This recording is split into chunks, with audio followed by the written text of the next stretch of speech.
Students, अगर आप भी 2026 में बिहार बोर्ड से मैट्रिक की परीक्षा देने वाले हैं तो आप सभी बच्चों को पता है कि 17 तारीख को आपके हिंदी की परीक्षा होने वाली है। इसी के लिए हमने आप सभी स्टूडेंट के लिए हिंदी का एक बहुत ही वीवीआई क्वेश्चन पेपर आज की क्लास में आप सभी बच्चों के लिए लेकर आ गए हैं। जिसका प्रत्येक क्वेश्चन बहुत ही इंपॉर्टेंट है, महत्वपूर्ण है और परीक्षा के लिए गेस क्वेश्चन है। तो सभी छात्र क्लास को अच्छे से देखेंगे।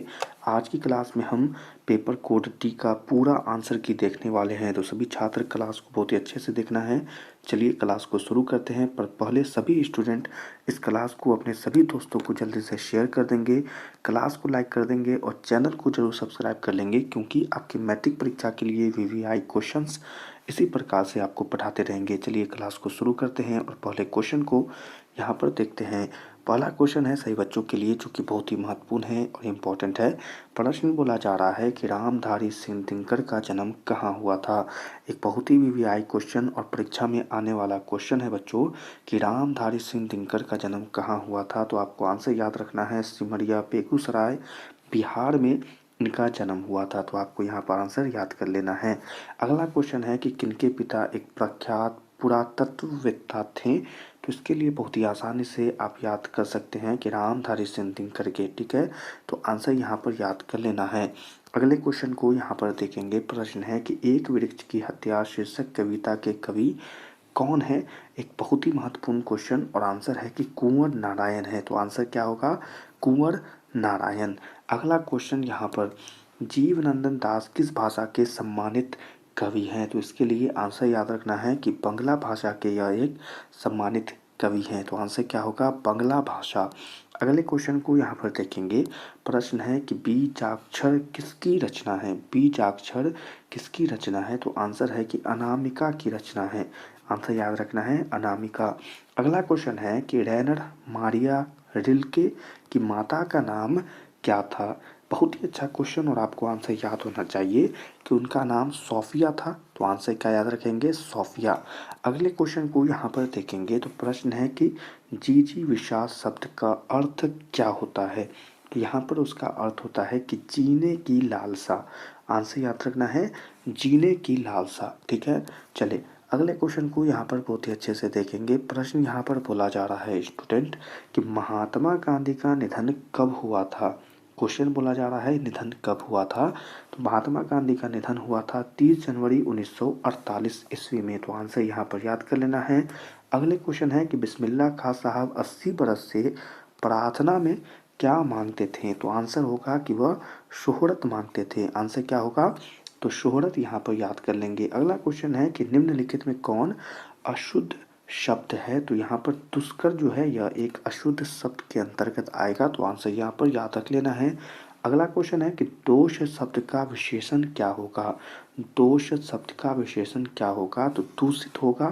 तो बहुत ही अच्छे से यहाँ पर आंसर याद कर लेंगे, दूषित। अगले क्वेश्चन को यहाँ पर देखेंगे।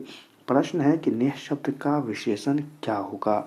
नेह शब्द का विशेषण होगा बच्चों नास्तिक, ठीक है। तो नास्तिक यहाँ पर याद कर लेना है। अगला क्वेश्चन है कि तामस का पर्यायवाची शब्द क्या होता है। तो कहेंगे तामरस होगा, ठीक है, याद करना है, तामरस। अगला क्वेश्चन है मेरी बहन स्वाति अपनी सहेली के घर गई, यह किस वाक्य का उदाहरण होगा।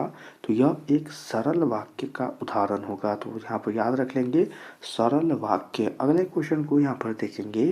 प्रश्न है कि निम्नलिखित में कौन कर्मवाच्य का उदाहरण होगा।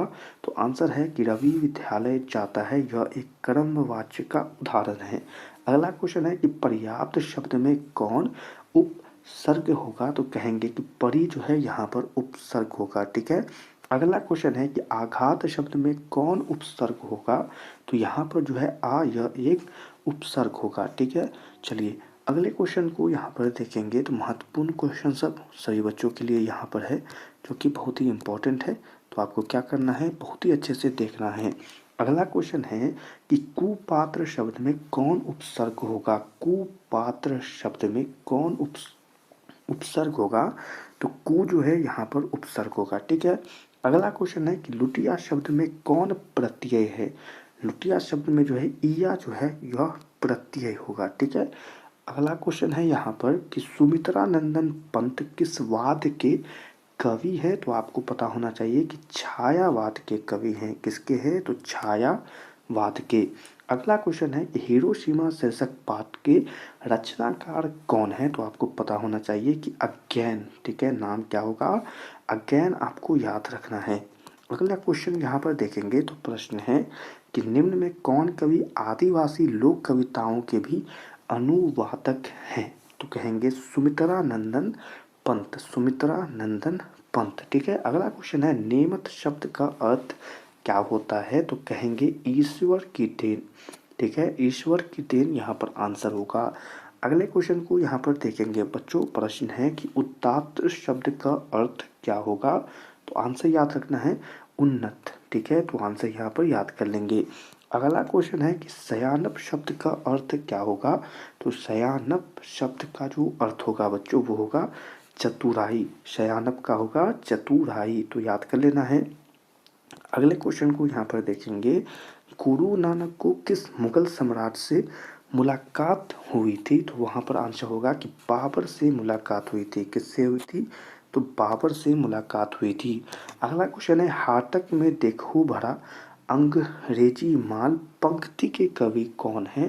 तो यहाँ पर याद रखना है कि अगेन जो है इस पंक्ति के कवि हैं, तो याद कर लेना है। अगला क्वेश्चन है हस्तलिपि किसे कहते हैं? हस्तलिपि किसे कहते हैं? तो हाथ की लिखावट को हस्तलिपि कहते हैं। ठीक है, चलिए अगले क्वेश्चन को यहाँ पर देखेंगे। प्रश्न है कि साखी यानी साक्षी शब्द का अर्थ क्या होता है? तो कहेंगे कि इसका जो अर्थ होता है बच्चों वह है गवाही। ठीक है, तो आंसर यहाँ पर याद कर लेना है क्या होगा? गवाही यहाँ पर आंसर हो जाएगा। ओके स्टूडेंट, इसी के साथ आज की क्लास के जो वीवीआई क्वेश्चन है यहीं पर समाप्त होते हैं। इसके और भी क्वेश्चन आपको अगले क्लास में बहुत जल्द याद कराए जाएंगे। तो सभी छात्र सभी क्वेश्चनों को बहुत ही अच्छे से याद करेंगे। आपके परीक्षा के लिए बहुत ही महत्वपूर्ण है, इम्पोर्टेंट है और गेस प्रश्नों में से है, यानी कि परीक्षा में आने वाले प्रश्न होंगे। ठीक है, क्लास को यहीं पर समाप्त करते हैं। सभी स्टूडेंट क्लास पसंद आई हो तो लाइक करेंगे, चैनल को सब्सक्राइब कर लें और अपने दोस्तों के साथ इस क्लास को ज़रूर शेयर कर देंगे। सभी छात्रों से मिलेंगे अगली क्लास में। अच्छे से पढ़ाई करते रहिए।